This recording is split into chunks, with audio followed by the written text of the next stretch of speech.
Hi all, welcome back. ഇന്ന് ഞാൻ വന്നിട്ടുള്ളത് നല്ലൊരു സ്നാക്ക് റെസിപ്പി ആയിട്ടാണ് കേട്ടോ. നുറുക്ക് ഗോതമ്പ് വെച്ചിട്ട് നമുക്ക് ഈസി ആയിട്ട് തയ്യാറാക്കാൻ പറ്റുന്ന നല്ലൊരു കിഡിലൻ സ്നാക്കാണിത്. അപ്പോൾ 4 മണിക്ക് ചായയുടെ കൂടെയൊക്കെ കഴിക്കാൻ പറ്റിയിട്ടുള്ളൊരു സ്നാക്കാണ് കേട്ടോ ഇത്. അപ്പോൾ നമുക്ക് പെട്ടെന്ന് തന്നെ ഇത് എങ്ങനെയാണ് തയ്യാറാക്കുക എന്നുള്ളതൊന്ന് നോക്കാം.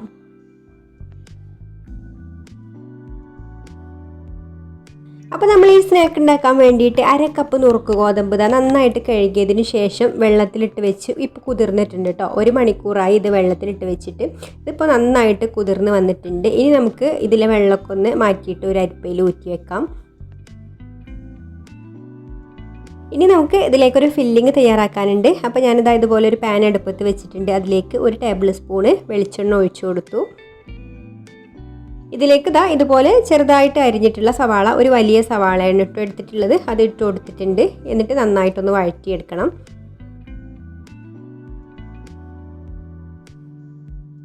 പെട്ടെന്ന് വഴന്ന് കിട്ടാൻ വേണ്ടിയിട്ട് ഇതിലേക്ക് ആവശ്യത്തിന് ഉപ്പും കൂടി ചേർത്ത് കൊടുത്തിട്ട് വഴറ്റിയെടുക്കാം.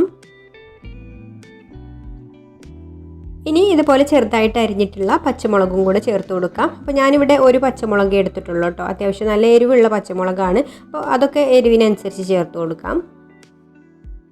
പിന്നെ പൊടിയായി അരിഞ്ഞിട്ടുള്ള കറിവേപ്പിലയും കൂടെ ഇട്ട് കൊടുത്തിട്ടുണ്ട്. ഇനി ഇതിലേക്ക് ഞാൻ ബീഫ് എടുത്തിട്ടുണ്ട്. ഇത് വേവിച്ച് വെച്ചിട്ടുള്ള ബീഫാണ് കേട്ടോ. ഈ ബീഫ് നമുക്ക് ചെറുതായിട്ടൊന്ന് ക്രഷ് ചെയ്തെടുക്കണം. മിക്സിയുടെ ജാറിലിട്ടിട്ട് ഇതുപോലെ ചെറുതായിട്ടൊന്ന് ക്രഷ് ചെയ്തെടുത്താൽ മതി. ഒരുപാട് ഫൈനായിട്ട് അരിഞ്ഞു പോകുകയൊന്നും ചെയ്യരുത് കേട്ടോ. അപ്പോൾ അത്രയ്ക്ക് ടേസ്റ്റ് ഉണ്ടാവില്ല. നമുക്ക് കടിക്കാൻ കിട്ടുന്ന ആ ഒരു പാകത്തിലായാൽ മതി. പിന്നെ നമുക്കിതിന് പകരമായിട്ട് ചിക്കൻ വേണമെങ്കിലും എടുക്കാം.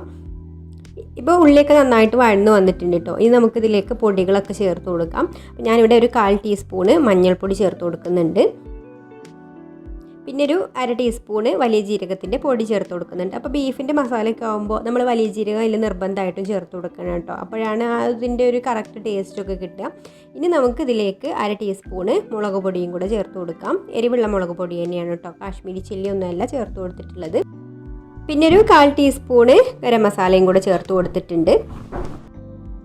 ഇനി മസാലയ്ക്കൊന്ന് മൂത്ത് വരുന്നത് വരെ ഒന്ന് വഴറ്റിയെടുക്കാം. പിന്നെ നമുക്ക് ഇതിലേക്ക് വേണമെങ്കിൽ കുരുമുളക് പൊടിയൊക്കെ ചേർത്ത് കൊടുക്കാം കേട്ടോ. അപ്പോൾ ഞാനിവിടെ അത്യാവശ്യം മുളക് പൊടിയും പച്ചമുളകും എരിവുണ്ടായത് കാരണം കുരുമുളക് പൊടി ചേർത്ത് കൊടുത്തിട്ടില്ല.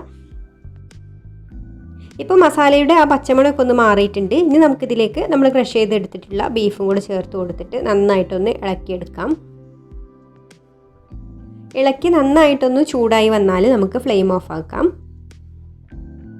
ഇത്രയും മതി കേട്ടോ. അപ്പോൾ നമ്മുടെ ഫില്ലിങ് ഇവിടെ റെഡി ആയിട്ടുണ്ട്. ഇനി നമുക്ക് നമ്മൾ ഡ്രെയിൻ ചെയ്ത് വെച്ചിട്ടുള്ള ഗോതമ്പ് നുറുക്കൊന്ന് അരിച്ചെടുക്കാം. അപ്പോൾ മിക്സിയുടെ ചെറിയ ജാർ എടുത്തിട്ടുണ്ട്. അതിലേക്ക് നമുക്ക് ഇതിട്ട് കൊടുത്തിട്ട് അരിച്ചെടുക്കാം.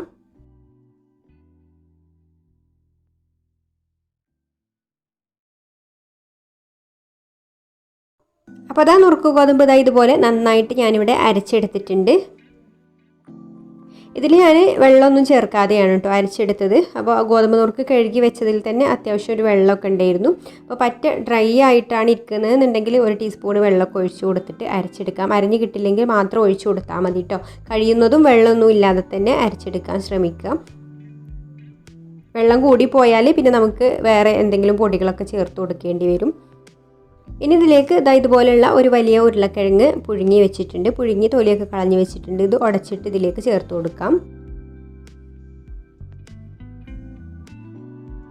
ഉരുളക്കിഴങ്ങും കൂടെ ചേർത്തിട്ട് ഒന്ന് കുഴച്ച് നോക്കുക. അപ്പോൾ നമുക്ക് ലൂസായിട്ടാണ് ഇരിക്കുന്നതെന്നുണ്ടെങ്കിൽ അല്പം ഗോതമ്പ് പൊടിയോ അല്ലെങ്കിൽ അരിപ്പൊടിയോ ചേർത്ത് കൊടുത്താൽ മതി. അപ്പോൾ നുറുക്ക് ഗോതമ്പ് അരച്ചെടുത്തപ്പോൾ നമ്മൾ ഉപ്പ് ചേർത്ത് കൊടുത്തിട്ടില്ലായിരുന്നു. അപ്പോൾ ഇതിലേക്ക് പാകത്തിനുള്ള ഉപ്പും കൂടി ചേർത്ത് കൊടുക്കുന്നുണ്ട്. പിന്നെ ഒരു 2 ടേബിൾ സ്പൂണ് അരിപ്പൊടി കൂടെ ഞാനിതിലേക്ക് ചേർത്ത് കൊടുക്കുന്നുണ്ട്. അപ്പോൾ നിങ്ങളിത് ലൂസായിരുന്നാലും മാത്രം ചേർത്ത് കൊടുത്താൽ മതി കേട്ടോ. അപ്പോൾ ചിലപ്പോൾ പശയുള്ള ഗോതമ്പ് നുറുക്കൊക്കെ ആകുമ്പോൾ ഇത് കുറച്ച് വലിയ ഗോതമ്പ് നുറുക്കാണ്. അപ്പോൾ പശയുള്ള ഗോതമ്പ് നുറുക്കൊക്കെ ആണെങ്കിൽ കുറച്ച് ലൂസാവാൻ ചാൻസ് ഉണ്ട് അരച്ച് കഴിഞ്ഞാൽ. അപ്പോൾ ഇതിലേക്ക് അരിപ്പൊടിയോ അല്ലെങ്കിൽ ഗോതമ്പ് പൊടി ചേർത്ത് കൊടുത്താലും മതി കേട്ടോ. അപ്പോൾ രണ്ടും ചേർത്ത് കൊടുത്താലും മതി. അപ്പോൾ നിങ്ങളത് ആ ഒരു മാവിൻ്റെ കൺസിസ്റ്റൻസി നോക്കിയിട്ട് അതിനനുസരിച്ച് ചേർത്ത് കൊടുക്കുക. നമുക്ക് കയ്യിൽ വെച്ചിട്ട് ഷേപ്പാക്കാൻ പറ്റുന്ന ആ ഒരു പരുവത്തിലായി കിട്ടിയാൽ മതി. ഇതുപോലെ കയ്യിലൊക്കെ വെച്ചിട്ട് നമുക്ക് പരത്തിയെടുക്കാൻ പാകത്തിനാക്കിയെടുക്കാം. ഇനി നമുക്ക് അല്പം ഓയിലൊന്ന് കയ്യിലാക്കി കൊടുത്തതിന് ശേഷം, അല്ലെങ്കിൽ കയ്യിൽ ഒട്ടി പിടിക്കും കേട്ടോ, ഓയിലാക്കി കൊടുത്തതിന് ശേഷം കുറേശ്ശെ മാവ് എടുത്തിട്ട് കയ്യിൽ വെച്ച് ഇതുപോലെ പരത്തിയെടുക്കുക. എന്നിട്ട് നമുക്ക് ഫില്ലിങ് വെച്ചിട്ട് ഇതുപോലെ റോൾ ചെയ്തെടുക്കാം.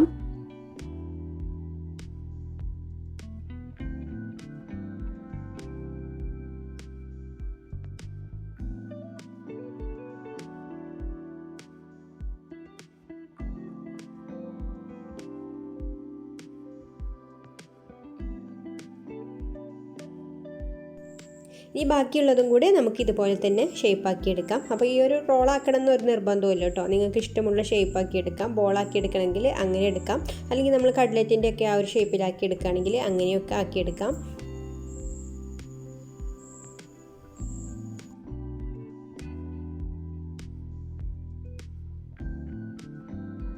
അപ്പോൾ ഞാനിവിടെ എല്ലാതും ഇതുപോലെ ഈ ഒരു ഷേപ്പിലാണ് കേട്ടോ ആക്കി എടുത്തിട്ടുള്ളത്. ഇനി ഒരു ബൗളിൽ ഒരു മുട്ട പൊട്ടിച്ച് ഒഴിച്ചിട്ടുണ്ട്. അതിലേക്ക് ഒരു നുള്ള് ഉപ്പും ഒരു 1/4 ടീസ്പൂണ് കുരുമുളക് പൊടിയും കൂടി ചേർത്ത് കൊടുത്തിട്ട് നന്നായിട്ടൊന്ന് ബീറ്റ് ചെയ്തെടുക്കാം. അപ്പോൾ അതാ മുട്ട ഇവിടെ നന്നായിട്ട് ബീറ്റ് ചെയ്തെടുത്തിട്ടുണ്ട്. പിന്നെ മറ്റൊരു പാത്രത്തിൽ ബ്രെഡ് ക്രംസും കൂടി എടുത്തിട്ടുണ്ട് കേട്ടോ. ഇനി നമുക്ക് ഓരോന്നും മുട്ടയിൽ മുക്കിയതിന് ശേഷം ബ്രെഡ് ക്രംസിൽ റോൾ ചെയ്തെടുക്കാം.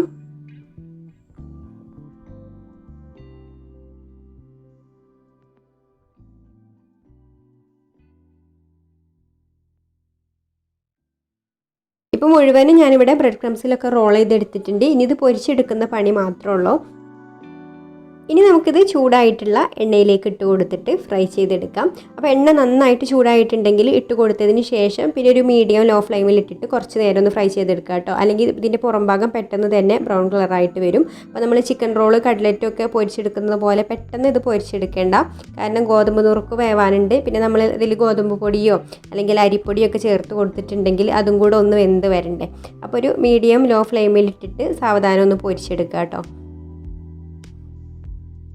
അപ്പോൾ കുറച്ച് നേരം ഫ്രൈ ചെയ്തെടുക്കുമ്പോൾ ഇതുപോലെ നല്ലൊരു ഗോൾഡൻ കളറായിട്ട് വരും. ആ ഒരു സമയത്ത് നമുക്ക് ഫ്ലെയിം കൂട്ടി കൊടുക്കാം. എന്നിട്ട് നല്ലൊരു ബ്രൗൺ കളറാവുന്ന സമയത്ത് നമുക്ക് കോരിയെടുക്കാം. അപ്പോൾ ഇതിവിടെ റെഡി ആയിട്ടുണ്ട് കേട്ടോ. ഇനി നമുക്കിത് കോരിയെടുക്കാം.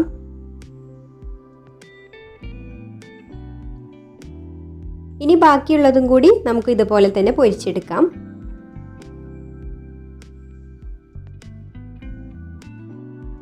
ഒട്ടും എണ്ണയൊന്നും കുടിക്കാത്തൊരു സ്നാക്കാണ് കേട്ടോ ഇത്. പുറം ഭാഗത്ത് നല്ല മൊരിഞ്ഞിട്ടും അകത്ത് നല്ല സോഫ്റ്റ് ആയിട്ടുമാണ് ഉള്ളത്. അപ്പോൾ എല്ലാവർക്കും ഈ ഒരു റെസിപ്പി ഇഷ്ടമായിട്ടുണ്ടാവുമെന്ന് വിചാരിക്കുന്നു. ഇഷ്ടമായിട്ടുണ്ടെങ്കിൽ ഒന്ന് ലൈക്ക് ചെയ്യുക, ഷെയർ ചെയ്യുക, നിങ്ങളുടെ അഭിപ്രായങ്ങളൊക്കെ താഴെ കമൻറ്റ് ചെയ്യുക. പിന്നെ ഈ ചാനൽ സബ്സ്ക്രൈബ് ചെയ്യാത്തവരാണെങ്കിൽ ഒന്ന് സബ്സ്ക്രൈബും കൂടെ ചെയ്ത് സപ്പോർട്ട് ചെയ്യണേ. അപ്പോൾ ഇനി മറ്റൊരു നല്ല റെസിപ്പിയുമായിട്ട് അടുത്ത വീഡിയോയിൽ കാണാം. താങ്ക്